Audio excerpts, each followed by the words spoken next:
नमस्कार, स्वागत है आपका अपने क्लासेज में। और अपने कल ग्रामर ट्रांसलेशन में पढ़ ली थी। आज इनकी अपने एक्सरसाइज करते हैं। तो पहला क्वेश्चन है, which one of the following characteristics is not true of the grammar translation method. यानी नॉट ट्रू, जो ट्रू नहीं है, फॉल्स है। One language is translated into another, सही बात है, ट्रांसलेशन का इसमें यूज होता है। Literary language is considered superior to spoken language. हाँ, लिटरेरी लैंग्वेज सुपीरियर मानी जाती है स्पोकन लैंग्वेज के अलावा, क्योंकि एल और एस पर तो ध्यान ही नहीं दिया जाता। और ये अपने कल करेक्टरिस्टिक पढ़ी थी, उनमें से ये। और ये लगभग क्वेश्चन, ऑल क्वेश्चन जो लेकर आया हूँ मैं 10 क्वेश्चन, वो सारे के सारे आरपीसी और थर्ड ग्रेड के अंदर पिछले एग्जाम्स के अंदर पूछे गए। Students learn vocabulary items by heart. हाँ, वोकेबलरी और वर्ड स्ट्रक्चर को रटा दिया जाता है। Pronunciation teaching is stressed. Pronunciation का तो इसके अंदर रोल ही नहीं होता, तो ये ही नॉट ट्रू है। यानी ये ऑप्शन अपने गलत हो गया, तो इसका ये आंसर हो गया डी। प्रोनाउंसिएशन पर इसमें ध्यान नहीं दिया जाता। सेकंड है, which method of teaching English puts A ट्रेमेंडस strain on students memory. Memory की बात आ जाए, यानी जिसमें ट्रेमेंडस स्ट्रेन, मेमोरी पर सबसे ज़्यादा दबाव है, स्ट्रेन है, तो वो मेथड होती है सिर्फ और सिर्फ जीटी मेथड। क्योंकि इसमें हर चीज़ को रटवाया जाता है, याद करवाया जाता है, तो मेमोरी में इसी मेथड के अंदर मेमोरी भरी जाती है स्टूडेंट्स की। Which one of the following is not true of grammar translation method. तो इसमें ट्रू नहीं है, वो बताना है। The goal of the method is to enable learners to read literature. Read की बात करिए, written in the target language. हाँ, आर और डब्ल्यू पर फोकस रखा जाता है, यानी बच्चा लिटरेचर को रीड कर सके और उसको बाद में टारगेट लैंग्वेज के अंदर रिटन भी कर सके, यानी लिख भी सके। Vocabulary and grammar are emphasized. हाँ, वोकेबलरी और ग्रामर यानी वर्ड्स को रटवाया जाता है, रूल्स को, ग्रामर्स के रूल्स को एम्फेसाइज किया जाता है। Oral communication, oral is used as a technique. Teacher is the authority in the classroom, क्योंकि ये टीचर ऑथराइज्ड है। ओरल, ओरल का तो इसमें, ओरल और कम्युनिकेशन का तो इसके अंदर ध्यान ही नहीं दिया जाता, तो यही नॉट ट्रू हो गया। इसी तरह और नंबर क्वेश्चन देखें अपने। तो fourth number, which one of the following four limitations does not belong to the grammar translation method. इन चार में से एक है जो इसे बिलोंग नहीं करती। The method puts tremendous strain on students memory. हाँ, ट्रेमेंडस स्ट्रेन तो बच्चों की मेमोरी पर होता ही। Word to word translations are often unsatisfactory. The grammatical analysis often confuses students. The method requires teachers who have native like fluency. The method requires teachers who have native like fluency in the foreign language, यानी fluency in the foreign language. तो fluency की इसमें कोई बात ही नहीं होती, क्योंकि इसके अंदर सिर्फ और सिर्फ एक्यूरेसी की ध्यान रखा जाता है, यानी एक्यूरेसी होनी चाहिए, वो भी रिटन के अंदर। फ्लुएंसी होती है बोलने के अंदर, तो बोलने के अंदर तो इसके अंदर कोई ध्यान ही नहीं दिया जाता, तभी तो वो डायरेक्ट मेथड आई थी। तो ये हो गया, क्योंकि ये बिलोंग नहीं करती इसकी लिमिटेशन में, क्योंकि ये इसकी लिमिटेशन है, तो है ही गलत। क्योंकि लिमिटेशन कमी इनकी कौन सी है, the grammatical analysis often confuses students. क्योंकि ग्रामर के रूल इतने रटा दिए जाते हैं कि बच्चा कन्फ्यूज हो जाता है, ये सही बात है। Word to word translation are open unsatisfactory. ये भी बात सही है कि वर्ड टू वर्ड ट्रांसलेशन करवा के बच्चे को सेटिस्फिकेशन नहीं मिलती। द मेथड पुट्स ट्रेमेंडस, ये भी सही बात है। तो यही थी जो इसकी लिमिटेशन नहीं है, यानी ये तो डायरेक्ट मेथड की बात। 5 number, which one of the following is emphasize most in grammar translation method के अंदर सबसे ज़्यादा किस पर ध्यान दिया जाता है। तो इसमें individual words and phrases, sentences, situations, concept, connect sentences in पैसेजेज।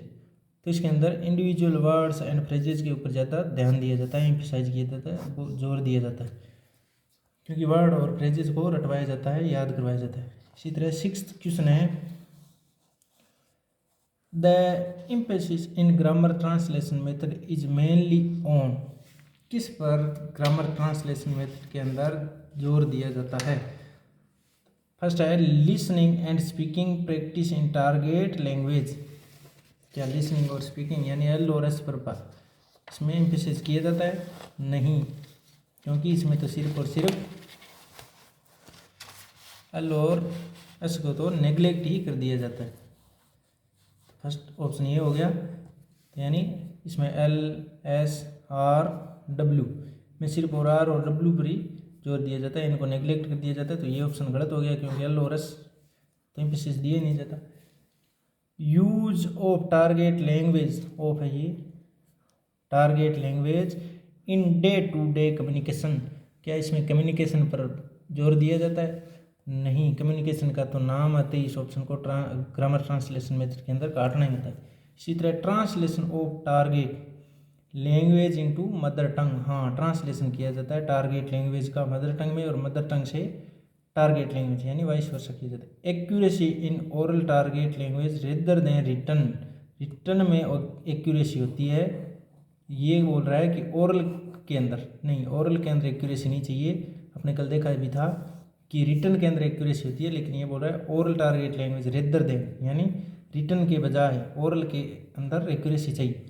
नहीं, अपने को इसमें ग्रामर ट्रांसलेशन में सिर्फ और सिर्फ आर और डब्ल्यू में ही एक्यूरेसी चाहिए, और ओरल की एल और एस की तो बात ही नहीं की जाती।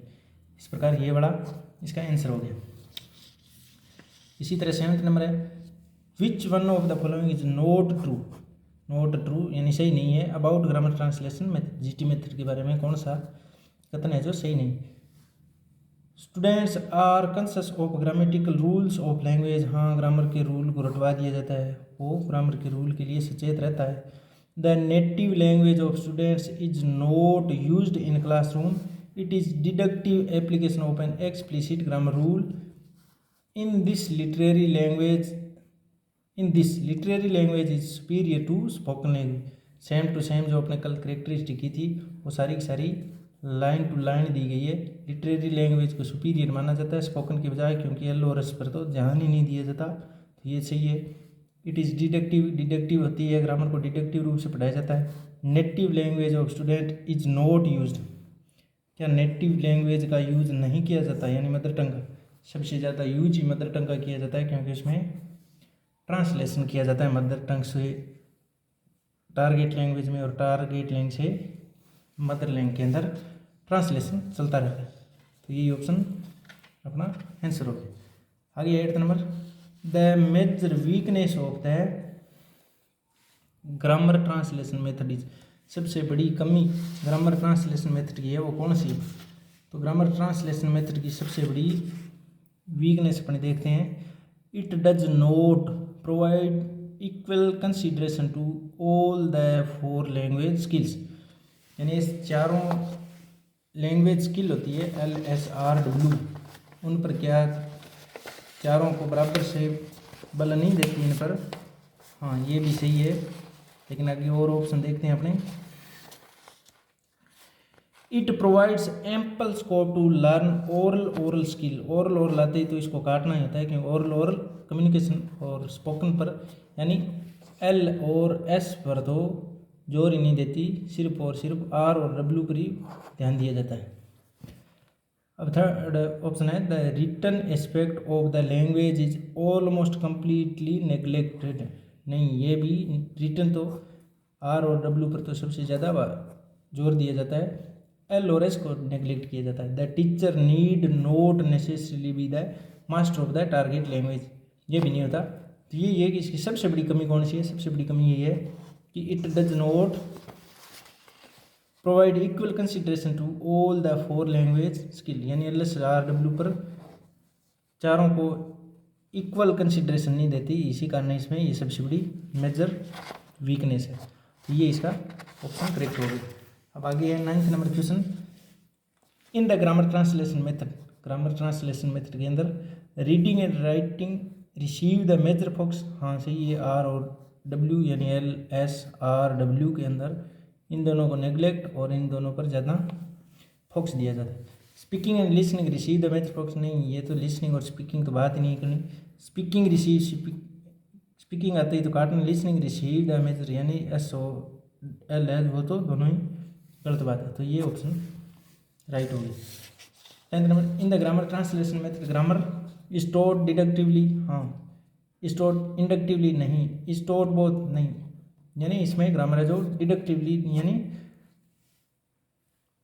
डिडक्टिवली पढ़ाई जाती है, यानी पहले रूल बता दिया जाता है, बाद में एग्जाम्पल की ओर जाया जाता है। आशा करते हैं आपको ये क्वेश्चन अच्छे लगे हों। पिछली क्लासेस जो देखी है इनको फ़ायदा भी होगा, और इन्हीं पर बेस्ड ग्रामर ट्रांसलेशन मेथड के अंदर एग्ज़ाम में क्वेश्चन पूछे जाते हैं। तो आशा करते हैं आपको अच्छी लगी हो क्लास। अच्छी लगी तो लाइक शेयर सब्सक्राइब करके बताएं ज़रूर। धन्यवाद।